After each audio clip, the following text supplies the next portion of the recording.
Hi, Nancy. Welcome to episode 76 of the Front Porch Book Club. The Front Porch Book Club is a podcast that meets twice a month. We like to dig deep into the relationship between characters and the worlds they live in. Grab your book and iced tea and join us on the front porch. So, Lenny, how was the eclipse? Fantastic! I'm still in the Corona glow. Are you? 2 days later, I am. I love this. That it was sort of a spiritual event, kind of like it was when we went out to Nebraska. There's something about it. It's a very collective experience with other people. Again, people howling and having all sorts of reactions to it that you experience along with them. My son said something like, I knew this was going to be hard to beat our Nebraska experience. So I was so hoping it would be a positive one. It was absolutely phenomenal. We were on Lake Erie, so very different than being out in the prairie of Nebraska. But we were on the beach, so you still could see that 360 sunset, which is just amazing. Yes. We were able to see, because the beach is up a little higher than the water, Seth said, look, the shadow is coming. And I don't know if we saw that in Nebraska. I do remember seeing it a little bit, but across the water, I think that would be a longer viewpoint. I think he said we had an extra minute or two than what we had in Nebraska. Mm-hmm. You eat up all of that time during totality, looking around and sharing your experiences. We saw the prominence, which we didn't see in Nebraska. It was just phenomenal. I have to tell you that the people that sat behind us in the grass when we weren't at the beach, we had our chairs set up in tarps and all sorts of stuff. I talked to the lady behind us. She was in Nebraska at the town next to Grand Island. What? Yes, they were just one town over. And here I am sitting next to them 7 years later in Ohio. Are they Nebraskans? They're from Pittsburgh area. Okay, so they traveled to Nebraska in 2017, were near us. Then they traveled to Western Ohio along the shores of Lake Erie. In the East Coast, the weather was very temperamental. Yeah. So it was kind of those things where it was a wait and see. Do we head up to New York? Do we head to Ohio? Are we going to go south to Virginia? So the people that were in this area that really wanted to do the zone, and Canada was an option. Yeah. So it was sort of a wait and see what the weather was like. Honestly, we got to the border of Pennsylvania and Ohio and even stopped and said, check the weather again. Are we sure we're not going to go north? Are we sure we're going to keep going west? Mm-hmm. Where's the best chance of the clearest sky we can see? So I believe you may have been one of the most well-equipped viewers of the eclipse, accompanied by 3 astrophysicists. Well, yes, I was. At the end of the day, I needed them because I forgot when totality hits, you're allowed to take your glasses off. So it's like, take your glasses off. He said it loud, so everybody else was like, oh yeah, we're allowed to do that now. So he kind of helped us through it. He gave us the big countdown. You know, these scientists know exactly the second. Yeah. So he gave a countdown for everybody on the beach so we could all know when it was going to hit. They told me what the prominence was because I didn't remember seeing red line before. So that was a special treat. But it was funny. For them, it's a different level. There is still that sort of spiritual awe kind of thing. But the one man that was with was like, I was kind of speechless. Like he didn't have a whole lot to say at that moment because it's just like, what? You're in awe of this. Yeah. It is just an awestruck moment. Mm-hmm. And he even said, walking back from the beach, there was something spiritual about that. Mm-hmm. And he isn't a spiritual person at all. But it was so, so fun, and it was so meaningful. And here's the thing. My son started to cry, and then he started to get me because he said, Mom, we did it 7 years ago. We said, he was a senior in high school. We said, this was the coolest thing ever. 7 years from now, I don't know where your life is, where you'll be. I don't know. We don't know anything, but we're making a pact right here and now. This was the coolest thing we have done in a long time. We're going to do the next eclipse. And we made that pact. And sure enough, we did it, and we found totality, and we found a clear sky. We came together again and experienced something outside of ourselves that is so magnificent and wonderful. But with all of that said, the lady that lived in Pittsburgh that joined us in Nebraska and now here, she was crying too. And they weren't the only two. It is an awestruck experience. Oh, it was fantastic. Thanks for, well, you had a partial, right? Yeah. A 85%. 85%. In Nebraska. That's worth putting your glasses on and looking outside. Yeah, definitely worth watching and experiencing. And of course, we experienced our apex of our eclipse here earlier than you did because we were texting back and forth. Yes. And I was like, 16 minutes to go. And you're like, oh no, we've got a lot of time before it'll reach here.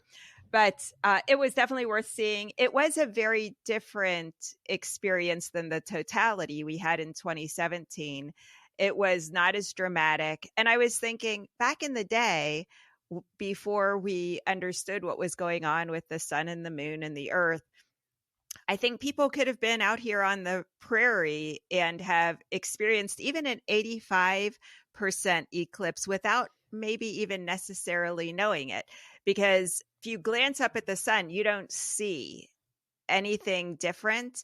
The air feels a little different. It suddenly got a little colder. It was a cloudless, absolutely cloudless blue sky here, but it felt like it was dim. The birds stopped singing. You could feel something was a little off, but you had to be pretty tuned in. I mean, if you were having a hard work day hunting buffalo, I don't know that you would have really noticed it. Interesting, but a very different experience than totality, I would say. Yeah. Yeah. So the other thing is I was so happy to have a chance to see your son over Easter. Oh, thank you for hosting him. We played with the VR headset and had an excellent time. Oh, well, he talked about Buc-ee's. Oh. That you went to Buc-ee's with him. Yes. He wanted to go to Buc-ee's and no one else wanted to go, and you went with him. It had not been open very long. It was hard to find parking, and it was a vast parking lot. Yeah. Thank you for hosting. He had a great time. He loved being with you and your family. And so happy to do it. Well, so exciting. But today we can also talk about our interview with Dr. Jennifer Cumming. We talk with her about Taylor Jenkins Reid's best-selling book, Carrie Soto is Back. Jennifer was so fun to visit with. She's a researcher and a professor in sport and exercise psychology at the University of Birmingham in the United Kingdom. She's an expert in mental skills training for athletes, exercisers, dancers, as well as young people experiencing homelessness or who are at risk. She's published numerous scholarly articles about the application of sport and exercise psychology to these populations. Very interesting background she has. And then she took all of that and we talked about Carrie Soto is Back. And it is a fictional story of the world's greatest tennis player, Carrie Soto, who decides to come out of retirement to defend her Grand Slam record, being challenged by upstart Nikki Chan. Because this book gives us a look at the mental and physical state of professional athletes, we wanted to hear from an expert in this area. And Jennifer certainly is, and gave us some good background and information. She did. And I think even if you're not a professional athlete or even a recreational athlete like Linda and I are, I think you'll be really interested in hearing her perspective on how these mental skills can be applied by people in any aspect of their life. Right. Well, let's get to it, Nance. All right. Welcome, Jennifer, to our front porch. Thank you for having me. Well, we're so excited to have you today to discuss Carrie Soto is back because we want to learn more about the sorts of mental skills training professional athletes undergo. But first, we want to learn how you got interested in researching the psychology of sports. That's an excellent question. And it kind of goes back to my childhood, actually, because I was a competitive figure skater back in the day. My home country of Canada, I now live and work in the United Kingdom. As a competitive figure skater, I was often confronted with stressful situations and had to learn how to manage my nerves and how to deal with all kinds of things. And sports psychology was something that was introduced to me fairly early on. It was quite a new concept at the time. This is sort of like in the 80s. But I had a chance to work with a sports psychologist when I was in my early teens. And that kind of cemented the idea that sports psychology could be a really fantastic help to all kinds of athletes. And I had it in my head from an early age that that's what I wanted to do.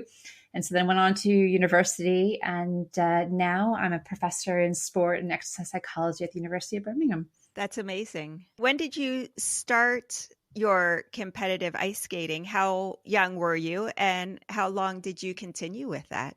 So I was 9, I think, when I started my first competition, and continued to sort of train and compete until my late teens, when I turned professional and became a professional figure skating coach, and coached for almost 10 years before I came over to the UK to work in academia. It seems like Canada is exactly the country to be in for competitive ice skating. We have so many local ice rinks. So growing up, you just had to go around the corner to put on a pair of ice skates and skate outdoors.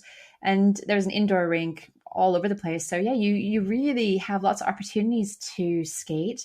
And of course, Canada's got a long history of producing fantastic competitors. And so back in the day, I was inspired by, Brian Boitano from the United States, all kinds of fantastic skaters. And even now still love to watch the sport.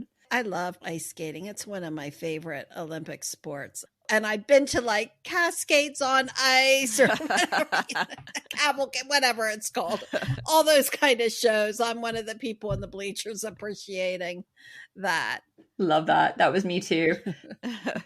So now you're a researcher. You've done quite a bit of research on mental skills training, and this is also known as psychological skills training. Just like any physical skill, athletes need to develop the mental side of their sport. So mental skills can be anything from learning how to set effective goals, learning how to talk positively to yourself, developing the kinds of routines that make you feel confident and comfortable and ready to compete. So there's lots of different mental skills, and athletes develop highly kind of well-developed mental skills that enable them to compete in a consistent and confident way. And from there, we also know mental skills training is something that anybody can benefit from. So just like athletes, everybody, whether you're someone who is in the medical profession, we know in the police and armed forces, all of these different areas make use of mental skills training. So actually, it's a very kind of widely used approach. It's just sort of best known with this association with athletes. So mental skills training allows you to regulate your thoughts and feelings and actions. What are the foundational mental skills that you need in mental skills training? Sure. So I guess the most 4 commonly known ones would be imagery. So how you mentally rehearse in your mind's eye, the feelings, etc. Self-talk, how you talk to yourself in a positive, encouraging way. how you relax yourself. So relaxation would be another one. And then the fourth one would be routines. And that's often pulling those things together in a way that prepares you for that performance. So it could be just before you take a shot in golf. It could be sort of between the action, like in tennis. It could be even post-performance routines. So how you enable yourself to recover from a performance. Those kinds of things, why are they so powerful? They serve different purposes. All of them can directly improve performance, but they can also do that indirectly through managing our thoughts, our feelings, as well as our behaviors. So often it's about helping an athlete to self-regulate in a way that enables them to be optimally focused. So being able to stay in the present moment, focused on what they're doing while they're doing it. It also helps them to develop an optimal kind of activation level. Sometimes it's called being in a flow state where things happen and you're not too psyched up, you're not too relaxed, but you just hit the right zone for you and your performance. Mm-hmm. So those are just two examples of the types of things that mental skills will enable an athlete to be able to do. This seems to incorporate a couple of areas like cognitive behavior therapy, stress management. Kind of seems like it's pulling threads from other areas. It does. And it actually does have its roots in cognitive behavioral therapy. But sports psychology is kind of grown up in its own way and is not rooted to any kind of specific therapeutic approach. It also can be very strength-based. So you don't necessarily have to have a problem to benefit from mental skills training because it's really about maximizing your potential, trying to harness your talent, trying to, and often they talk about all the 1% in sport that you're trying to uncover and really hone and improve. So yes, it can be used to kind of target specific weaknesses that an athlete has, but it can be just about getting better and performing your best all the time.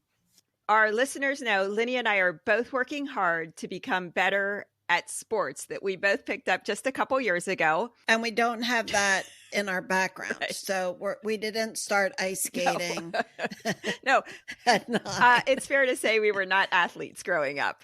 Right. No. So Linny plays pickleball and I play tennis. So asking for a friend, what mental skills training techniques help recreational athletes improve their game and enjoyment of the sport? So the good news is that the same mental skills that elite athletes use can be used at all levels of sport.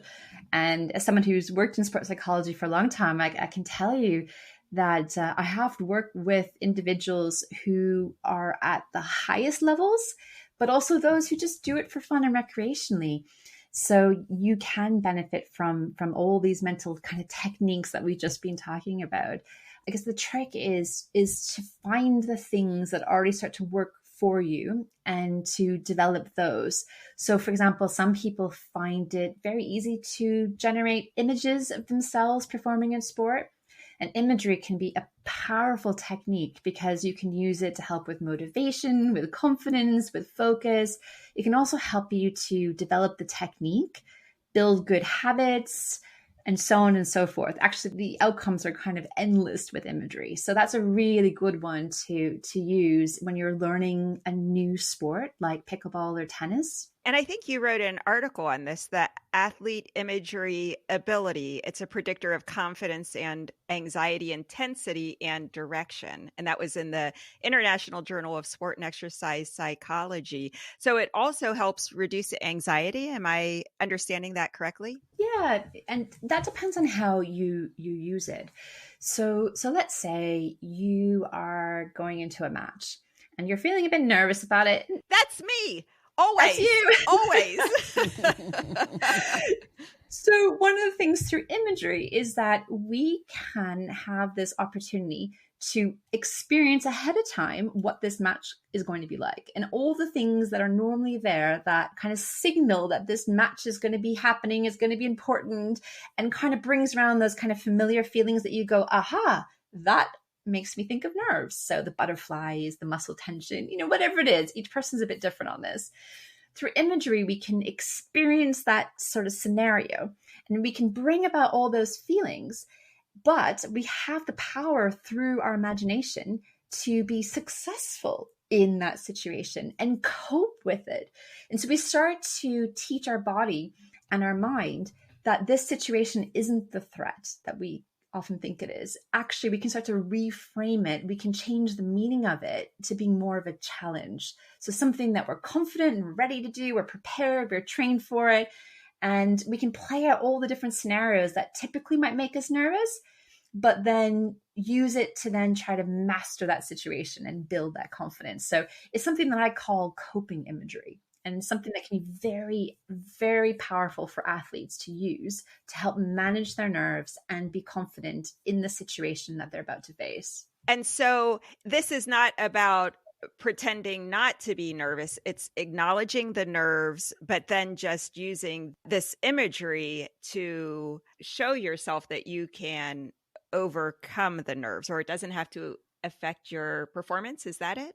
Yeah, so it comes from the area of psychology that helps people overcome fears like spiders, snakes, public speaking. So this idea that we can almost systematically desensitize you to a fear. This is based on work by Peter Lang.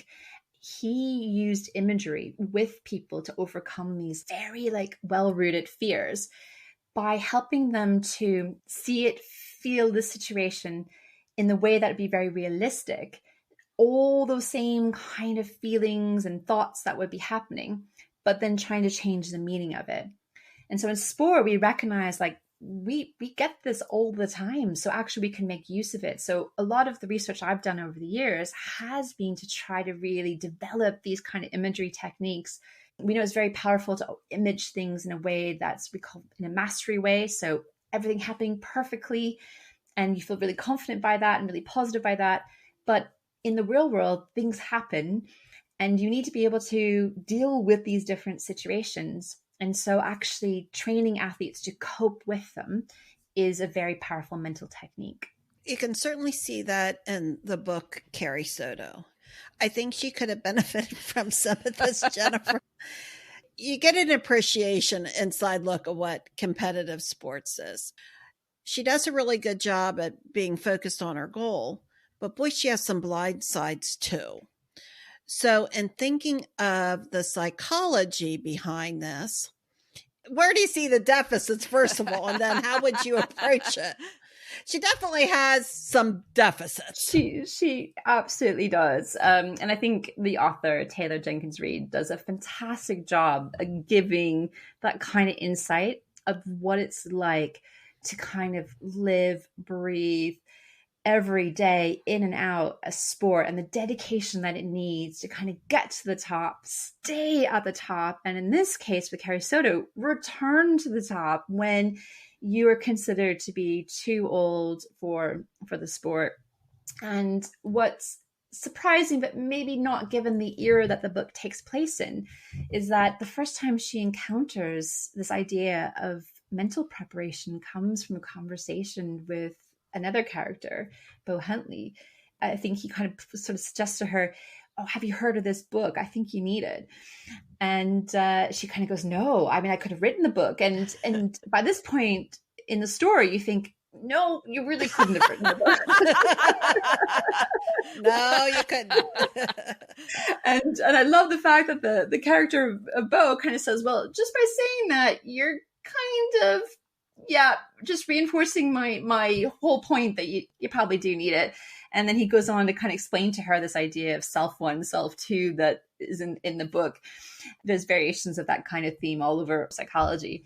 And I think what's really interesting about this character of Carrie Soto is that she has such a clear athletic identity. She's described as from the time she's in a high chair, before she can even crawl, before she can even walk, she's watching tennis. She's absorbing the messages that she's going to one day be the greatest tennis player in the world. She's never had a chance to explore different things. So she's got what we call a foreclosed identity.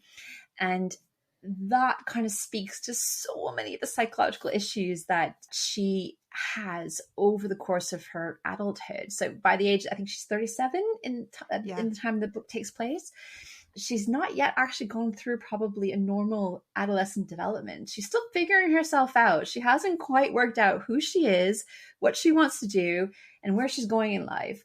So as a sports psychologist, one of the things I probably would spend some time with her on is trying to work out who Carrie really is. Like, who is she as a person? Let's try to separate you from the tennis player, and let's work out what are the things you're interested in doing. Where else can you see yourself going in life? Because one of the things we do know about athlete career transitions, and particularly the retirement one, it can have such a negative impact on an athlete. It can cause all kinds of problems, including mental illness, if they haven't prepared for it. And when a career ends abruptly, and although Carrie's first sort of stage of her professional career doesn't end necessarily abruptly, it doesn't end by choice, does it? Mm-hmm. It's injury that kind of drives it. Her performance is no longer at the level she wants it to be. And her coach kind of puts her in a position saying, well, I'm not going to coach you anymore. So of course she comes to a point where she ends the sport, but she hasn't really finished with the sport. And that kind of career transition is often quite problematic. So it's not surprising that she finds a reason to come back. And the book hints at it, doesn't it? It sort of says it didn't matter if this athlete that she's competing against has got her record. She's just looking for a reason to come back. She already always knew she was going to do that. So that's, I guess, one of the things I would really want to tackle as a sports psychologist is around these ideas around identity and what else drives and motivates her so that she can become a more well-rounded person. Yeah, she's definitely not well-rounded. And I appreciate everything that you said there, because I think she is really blind of who she is, or who she is if she might fail. That's kind of like the things outside of yourself. This drive that you see with people who are professional athletes, do you think it's steeped in that it's, I just have to win, it's who I am? Because Carrie is really never happy. Some of the other characters are happy with a third, or, I mean, maybe not happy, but they're willing to play the game knowing they may never be the gold medal winner. They're just playing with a group of people and touring around with them. Well, I think if we think about Carrie's personality, the way the author describes her, the hints that are dropped along the way, I would say that she's probably got strong perfectionistic dispositions where her best is never going to be good enough.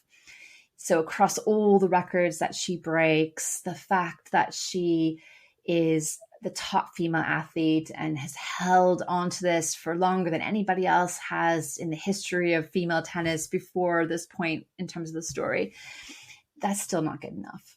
She has to keep going. And the threat of this being removed, again, not good enough.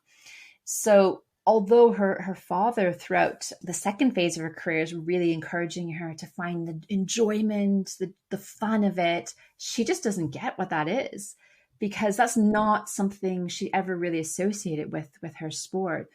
What's driven her was this, need to be absolutely perfect, this drive for excellence, but that making mistakes, not performing to the standard that she thinks she's supposed to be at, is devastating for her. And that kind of rings true for athletes who have very strong perfectionistic tendencies, where this is a very double-edged sword. It can be the thing that brings about greatness, but is also the thing that brings such distress, especially when things don't go well. And when Carrie starts to become injured, performance doesn't go as it should, you could just imagine the kind of distress this would have caused her. So what kind of techniques do you use with athletes to balance this desire to win, maybe perfectionistic tendencies, to enjoyment of a sport? Yeah, and it often starts with the reasons why they're doing it in the first place. And one of the things I like to do with athletes is ask them, what are the reasons why you do your sport? If you think back to when you started to now, how have those reasons changed? We know from research that even the best athletes still list having fun as one of their top 3 reasons for why they do their sport. It's kind of a key motivational quality that helps sustain you over the long term, but in a healthy way. And so if you're missing that, then the reasons why you're doing your sport can be often very controlling. So for Carrie, you get the hint that her motivations for doing her sport aren't out of interest, excitement, joy, for the pleasure of its own sake. It is very much because she feels like she has to, and if she doesn't, there's going to be some real like damage to her reputation. Like she almost feels like she's fighting the fight for women's tennis, and that she needs to kind of keep out there in front, because the threat of losing that would just mean her whole identity would be wiped out. And so her self-worth is like contingent on this, which is really unhealthy. It's unhealthy for her, because I want to talk about Javier, her father. He's her coach, even from a very early age. But he says, Carrie, that person might be better than you. She can't hear that. And your analysis, I think, of her personality draws into that. No, this is who I am, and I am the best. So he feeds into that, I think, somewhat as her coach, to put that bar pretty high for her. So let's talk about coaching. Now, I didn't realize that you had been a coach. What did you think of Javier's coaching and him setting the bar kind of high with her? Where do you think he went well as her coach? Where do you think he went off the rails a bit? Yeah, I mean, it's a fascinating character, Javier the Jaguar, as he's nicknamed in the book, which is fantastic. I love that little detail. He's described as someone who loves the beautiful game of tennis. Like, technique to him is so important. And one of the things that I think is really positive about his coaching is that he's very aware of how poor technique could damage the athlete's body and shorten their careers. And so he's very careful to ensure that Carrie has the best technique possible, which is one of her real strengths in the sport. But probably where he goes a bit wrong is that when we start introducing children to a sport, it's really important to give them a real strong basis of fun and play, and try to prevent getting too quickly into the serious, deliberate practice that Carrie's exposed to from I think almost from 2 or 3 years of age. Yeah. So she never had a chance to build this base of intrinsic motivation, this love, this fun of the sport before it became so serious. So she's already 10 years into the sport by the age of 11. I mean, that's really would be unusual.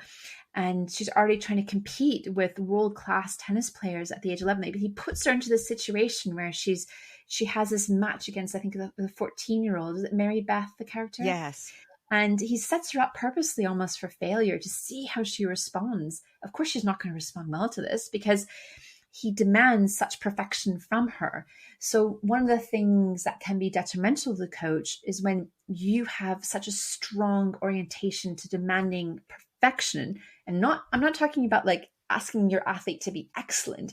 You're demanding perfection where their best is never good enough and you don't think their best is ever good enough. That is quite problematic. You're creating an environment for these perfectionist tendencies to really, really grow. Although he later starts to really emphasize the fun and enjoyment of it, it's too little too late. Too late. Yeah. Well, now that's very interesting because I hear athletes sometimes say, well, I'm here just to gain experience. They understand their role and they know that they're not going to win the gold medal or whatever. They have people in their coaching and their training that are not saying you have to be perfect at this level, but having other reasons for them. They can get the feel of it, understand what it is to travel, whatever other things that are out there in the sport. Javier basically gets fired. Where do you think that disconnect is for Carrie and him? Yeah, talking about the first part of her career, and she leaves him for another coach after he kind of starts to say to her, I think you've done everything you can do. Is it time to move on? And she starts to think he's doubting her. And as soon as he has any doubt in her, she cuts him off and goes to this other coach. There's even a point where they don't speak for quite a long time. And it's really interesting because here you have this parent coach in a dual role and then trying to learn how to navigate this with a fairly young, she's still quite young. She's still not a fully formed adult. Hasn't probably even hit her mid 20s yet when her brain has fully developed. Mm-hmm. And yet she's having to make some really big decisions, and she doesn't do it in the best possible way because she kind of goes behind his back and kind of agrees with the coach and just cuts him off. In some ways, he probably could have seen that coming, but he probably has blinders on as well, because from the moment she's born, he's developing her to be this tennis great, and he's constantly training her. So when she's not practicing on the court, he's questioning her. He's asking her questions to make sure she understands all the rules of tennis and the fundamentals of it. It's nonstop. The only kind of break she gets is going to school, and school doesn't seem to be a great source of enjoyment and esteem for her. She doesn't have many friends. She doesn't seem to do that well. And so really it all comes from tennis. So if it's all based on this, and the one person who's been your supporter all the way along all of a sudden starts to doubt you, it didn't come to me as a surprise that she then leaves him. The other two athletes that we get to know the best in Carrie Soto is back is Nikki Chan. She's the young phenom who ties Carrie's Grand Slam record and puts in motion Carrie's return to the sport. And then Carrie's romantic interest, Bo. And they each have very different relationships to tennis. What did you think about their ability to balance the rigors of professional sports and having a balance and a life, and being able to not be pursuing this really impossible goal of being the best athlete of all time? I thought the author maybe gave us those two characters as a demonstration of more healthy relationships that professional athletes might have with their sports. I would definitely argue that they're healthier, but probably not healthy. Bo Huntley, I think he's a fantastic character in terms of showing the contrast between someone who took this break and coming back to someone who's trying to sustain it and having to deal with the fact that his abilities are getting slowly and slowly worse over time, and the inevitable end is coming, and he's kind of still holding on to that. And he just wants to have like one great more tournament before he feels like he can put it all behind him. But he's getting injured left, right, and center. He's leading this kind of nomadic experience that we know that professional tennis players have, where you're just kind of moving around all over the place and you don't feel very rooted anywhere. He doesn't have a really great support system around him. He doesn't have a coach. He doesn't seem to have much in his life outside of tennis.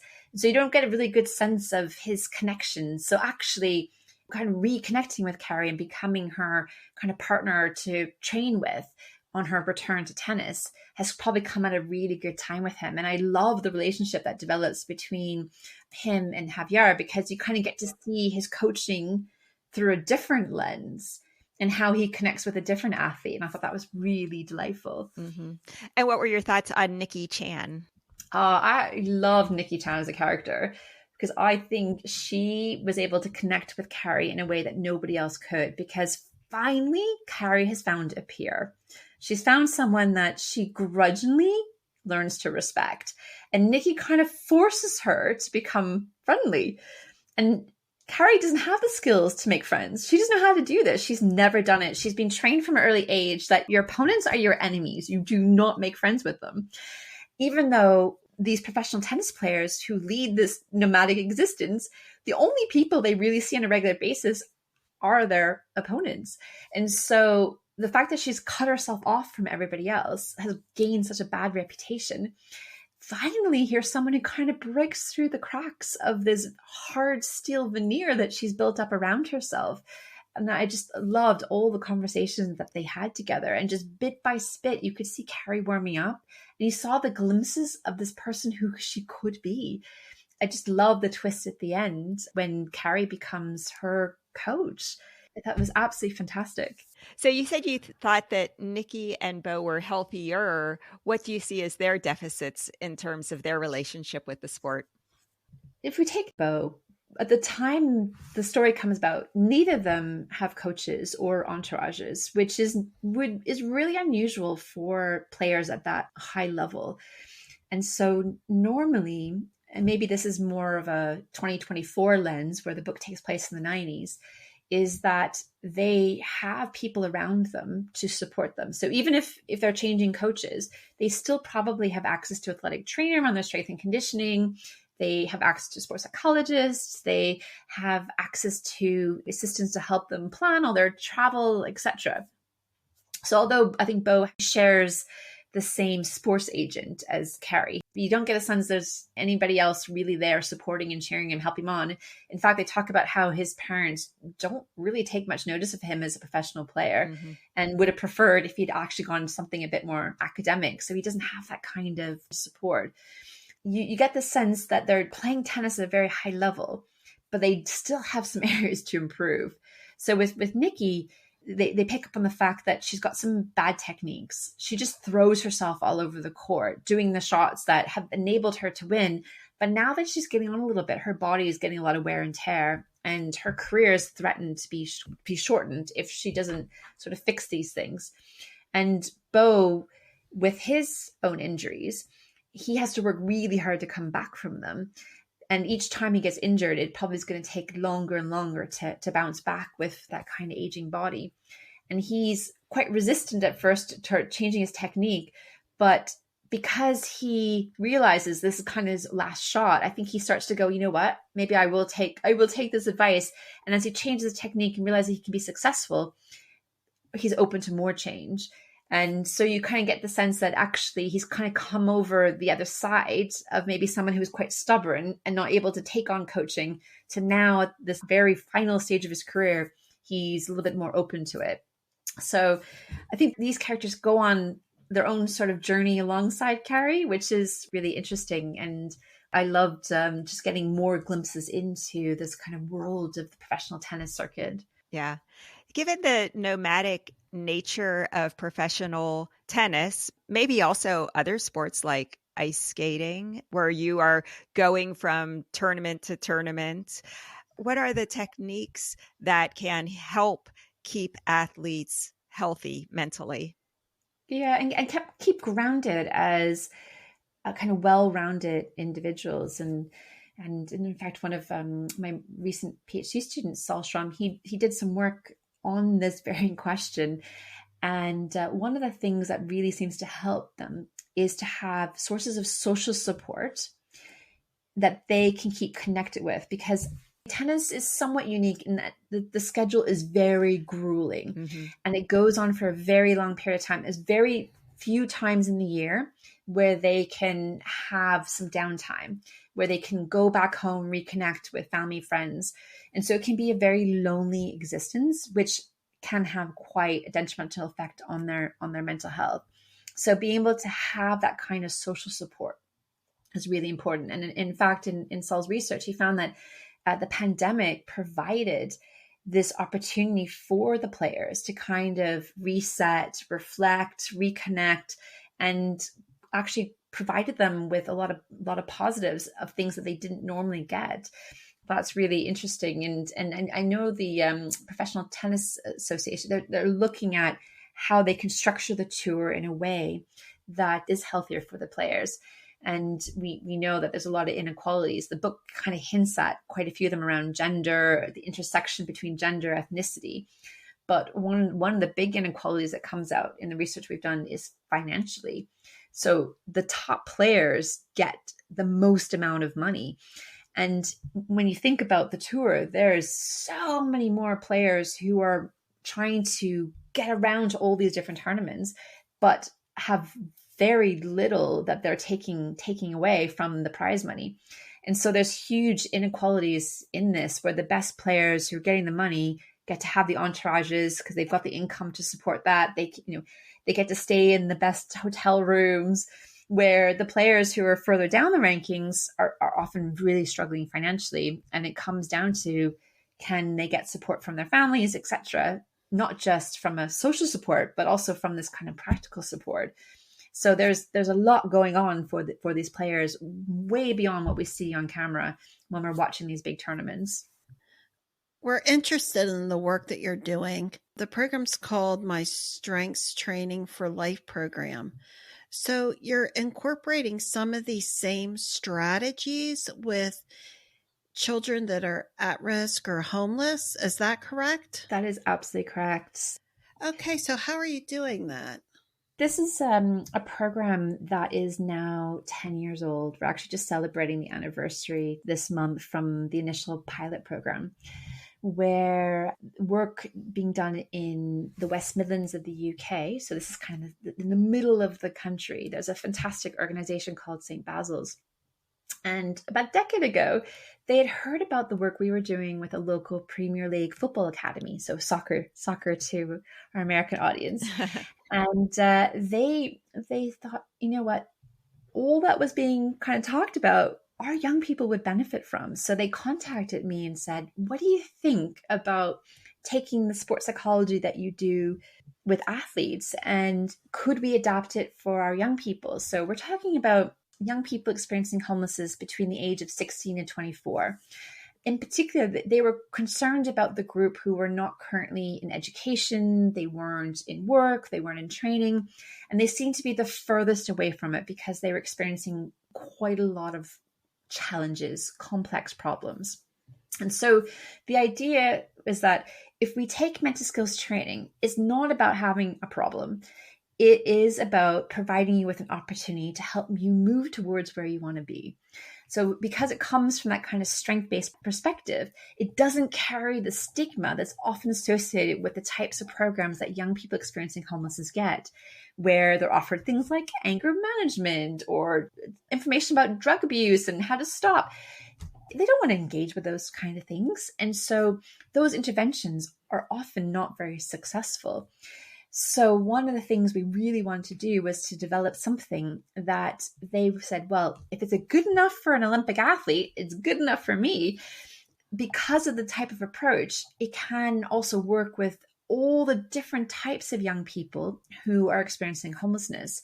So we had young people who, for example, were pregnant or young moms.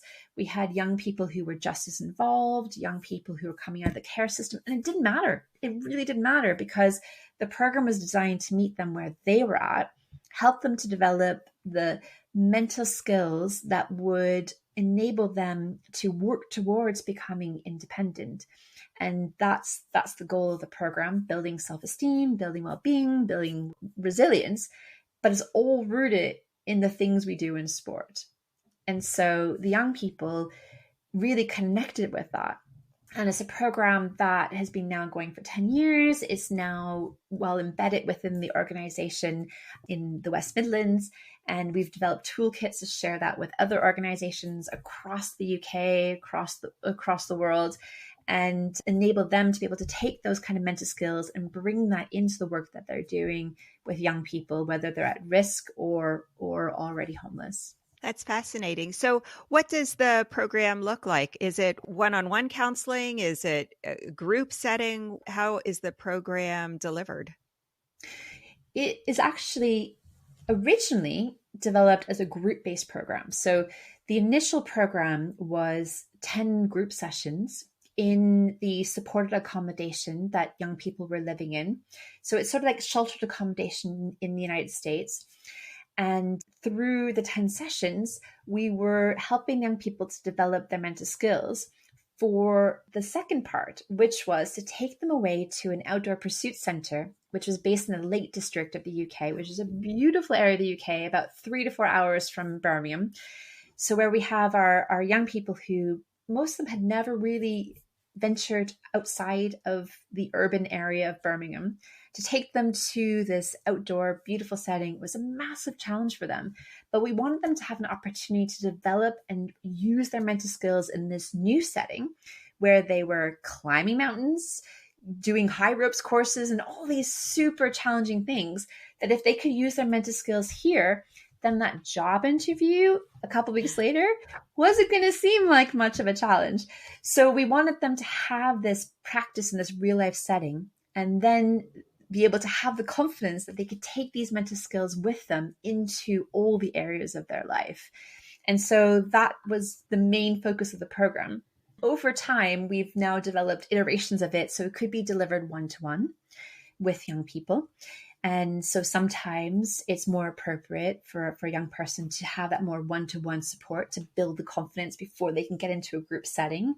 But the idea is to keep upping that challenge so that eventually they feel that they can engage with education, work, training, be able to get their own apartment or flat, as you say here in the UK, and be able to sustain that. So that's the ultimate goal, so that we can really work towards ending youth homelessness. Well, you picked a tough population. Do you have any outcomes, or what's your research showing? Yeah, so we have some really lovely research showing that young people benefit psychologically from these programs. So they get a boost to their esteem, they get a boost to their resilience, and that this starts to translate into these outcomes. So by adding MST for Life onto the normal support that they receive, there was a 34% increase in young people engaging with education, work, and training. And that translates to huge savings to the public purse here in the UK. So although the population of youth homelessness is relatively small, so let's say in the years when we did extensive evaluation, we had over 1,000 young people in the evaluation. Just moving those young people into education, work, and training over their lifespan would convert to about £26 million of savings to the public purse. So that's a huge, huge difference that we can make just by providing young people with an opportunity to develop their mental skills. Fantastic. And then you think of the human capacity and how their lives and their communities' lives will be enriched with them fully engaging in the community through work or education as well. That's beautiful. Yeah. And their children and their children's children. I mean, you're really cutting into a cycle, possible cycle situation here. So it's a wonderful outcome there. What is some of the research that you're working on now that you can tell us about? Well, we're continuing on to develop mental skills training in different populations. And one of the things that we've learned that after working for now a decade in this area of youth homelessness, we've actually learned quite a lot that we're now translating back into sport. So we're continually all the time working in partnership with community organizations, helping to identify kind of real problems and issues that they're facing and how sports psychology can help. And so one of the areas that we're doing quite a lot of work in right now is in the area of dance. One of my students, for example, is looking at self-harm in dance. Another one is looking at developing mental skills training. So there's all kinds of projects that we currently do and really excited about. But it all kind of comes from this sort of fundamental principle that mental skills can benefit everyone. Our overall project is called the Sprint Project, and it's about taking sports psychology to try to reach in kind of new territories. That's the acronym. But what we found over time that we're actually just doing this lovely cycle of going out into other areas and then bringing the learning back to try and enhance what we know in sport and vice versa. Fascinating. What's the best way for people that are interested to engage with you to stay up with what you're working on? We have a website. It is www.sprintproject.org. And on there, we have regular updates on all the different projects and activities that the group is up to. But we also have a blog so people can sign up for the blog and get our updates if they'd like. And then you also have a website. I do. It is www.jennifercumming.com. And that's just where I put the various research projects that I have going on, as well as to provide access to different resources that other researchers might benefit from.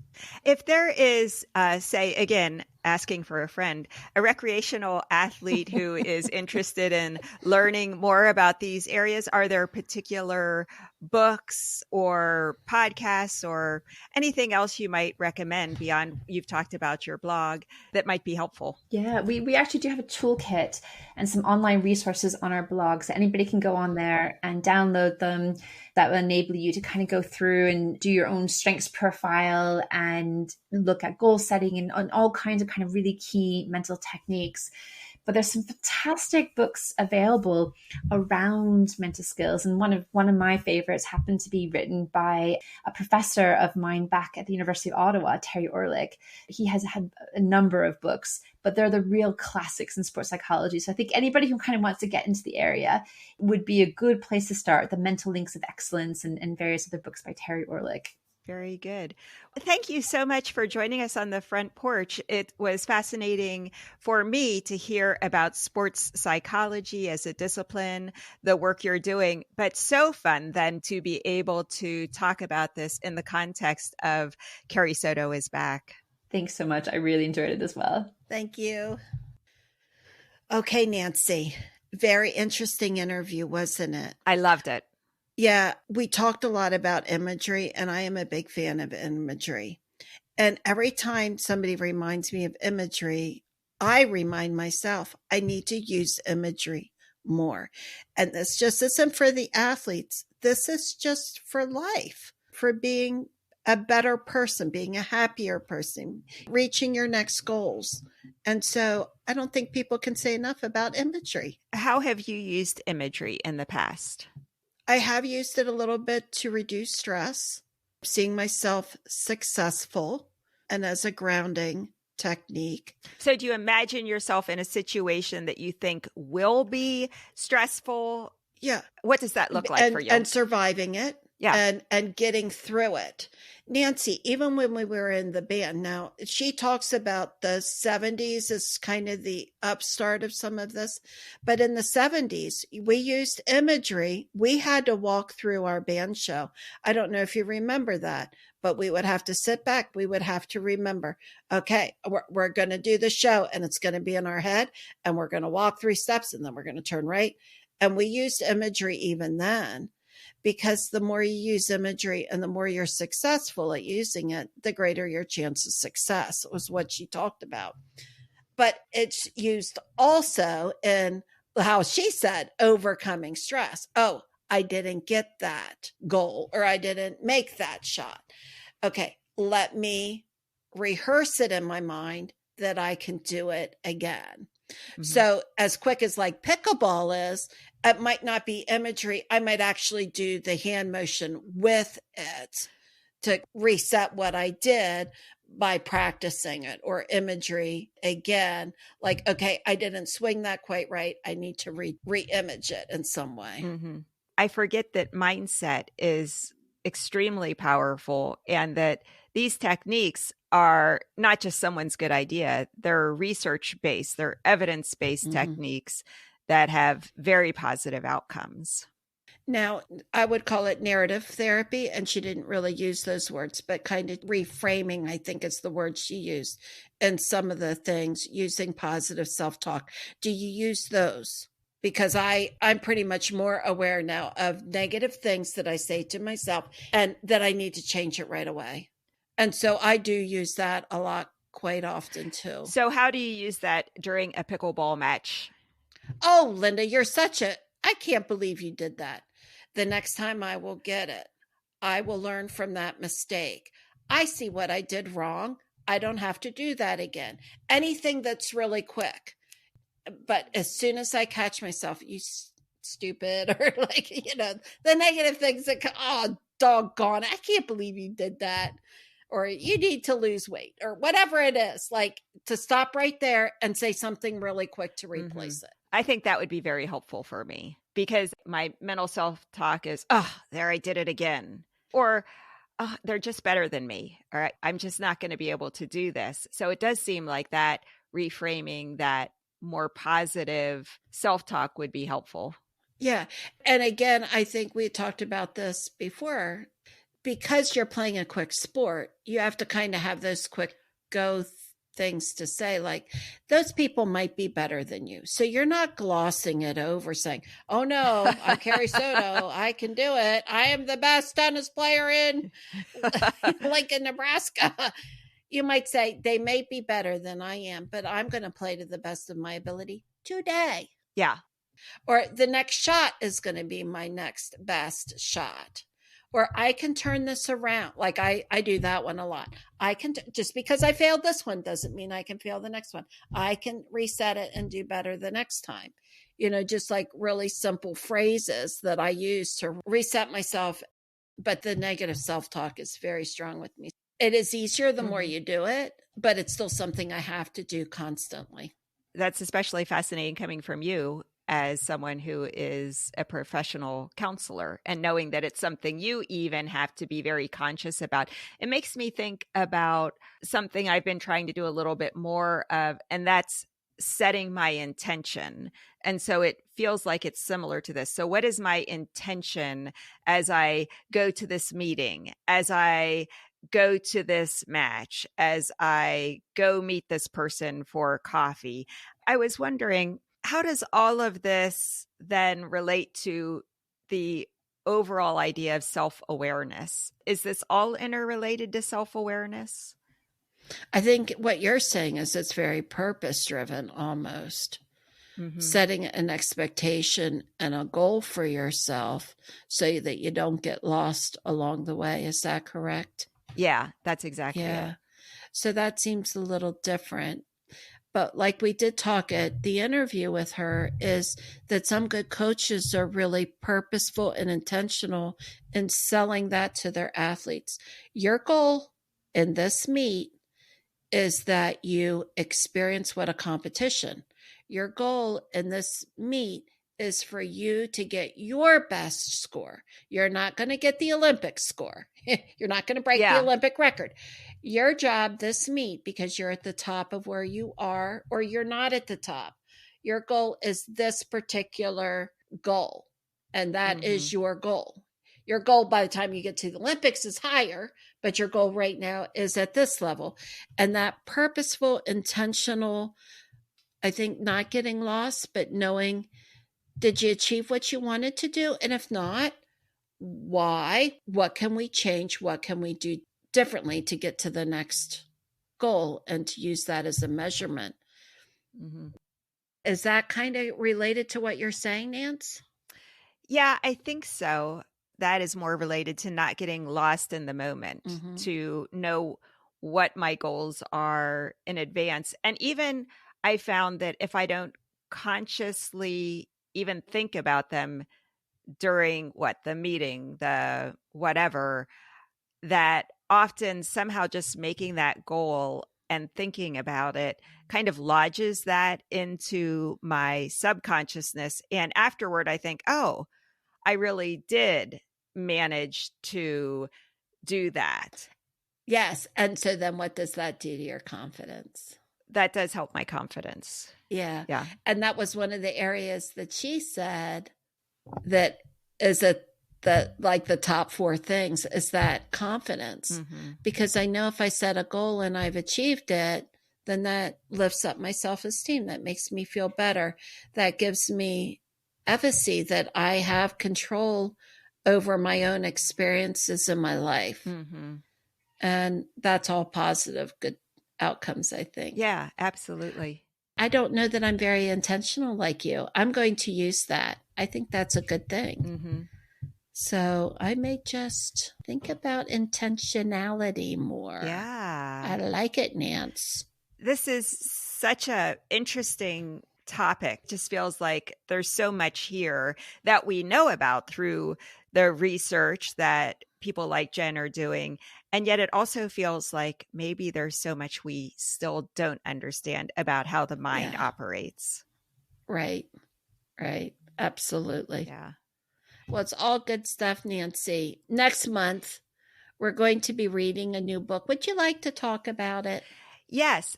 So since it's Mother's Month, we are reading a book called Stories for My Kids by Eileen Dunavant. And this was a recommendation from one of our listeners who also happens to be a beloved cousin. Eileen's her aunt. She suggested that we might be interested in reading the book. It is Eileen's Stories of Growing Up. And I know you've actually already even read the book. I have. Yeah.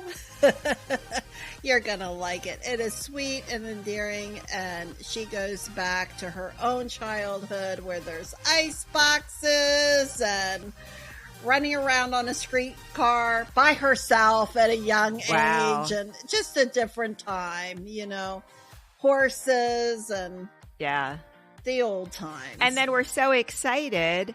We are going to be able to interview Eileen. She is 90 years old, and that will be the second episode in May. Yeah, I'm looking forward to it. She's just of that generation that lived through so much. Yes. So much technology change. Unbelievable. Some wars. I mean, just when you put the whole life of hers together, it's just an incredible experience. And so lovely that she made this book and that her descendants now will have that for generations to come of what life was like. I'm definitely looking forward to it. Well, everyone, thanks for listening. Maybe mention it to someone who also might enjoy listening to our discussion about books and with experts and authors. You might also want to visit our website. It's frontporchbookclub.com. Our episodes come out twice a month on the first and third Wednesday of every month. See you next time, Lenny. See you, Nancy.